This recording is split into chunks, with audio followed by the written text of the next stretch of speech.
My name is Emma Simard-Provençal and I am the chair of the VIU Eco Club.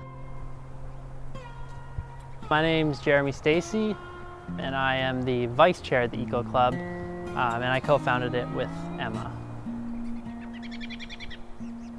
Well, in my first year, Jeremy and we met and we were discussing sort of like how VIU just doesn't really have any kind of club that does hands-on environmental action, and I'd reach out to a bunch of people. I'd looked into all the clubs that were on campus and there was nothing really hands-on. And then in January 2019, we thought, well, why don't we just start our own club?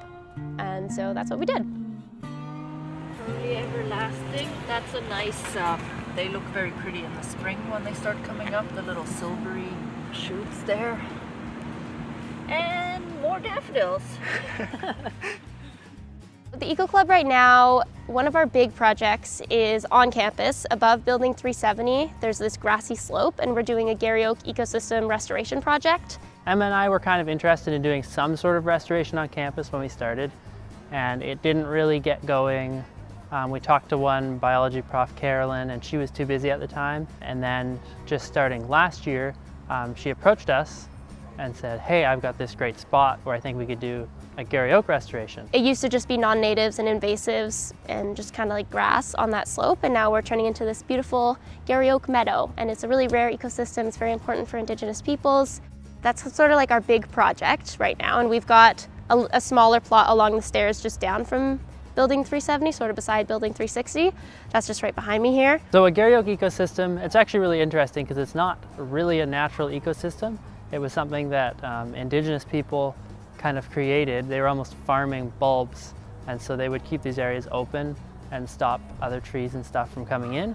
But it is a very rare ecosystem. There's only about 5% of it left, and its range is quite small, so it's like only Vancouver Island and a little bit of the mainland. So it supports a huge variety of species. There's over 100 species at risk that ecosystem supports.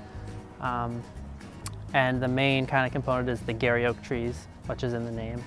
There are a lot of like native butterflies, for example, that need very specific host plants, and they can't live without them. So reintroducing these plants to areas where they have been lost can help keep the butterflies in the area, stop species from going extinct. A lot of these plants were traditionally the life source for Indigenous people, and for the most part, they've been completely wiped out. So bringing these species back and reintroducing them to areas is a huge act of reciprocity and trying to bring back Indigenous knowledge. So we've made quite a bit of progress. We're at about 40 species. I'm not sure the official count because we just bought a few more, so we have to enter them in our spreadsheet. But it's definitely over 40 now, and that went from only 2 native species to start with.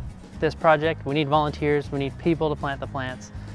So coming out and volunteering with us when we have workshops is one of the biggest areas that people can help. Stop. You got rabies, oh my god. Yes, yeah, we have some gummy gooseberry. Yes, bye-bye. Oh, Aster, is it? If you're a kind of person who is concerned about the environment, you might be experiencing eco-anxiety or climate grief, that kind of thing. It really helps to get involved with local climate action because you feel like you're doing something hands-on, you're part of a group. So that's the other thing too, is you get to build a community with people.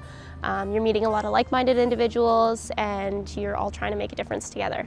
I really benefit when you do something hands-on. I feel a lot better. I feel like I'm making a difference. And like I said, also I've met a bunch of great people through doing the Eco Club and through other environmental action. So it's helped me build my community and meet people who are also concerned about the environment. We always have other things on the go, like we're always doing movie screenings, litter pickups, nature walks. If you are interested maybe in one of our events, just look at what might suit your interests, and if it fits into your schedule, just join one of our events. Just because you join one or if you join 5, you don't have to join them all. There's no commitment. Feel free to contact us, send us an email, and then we can fill you in on workshops and stuff. And yeah, getting people out is probably the biggest way you can help. Yeah, awesome. That's fabulous. Thank you. Perfect.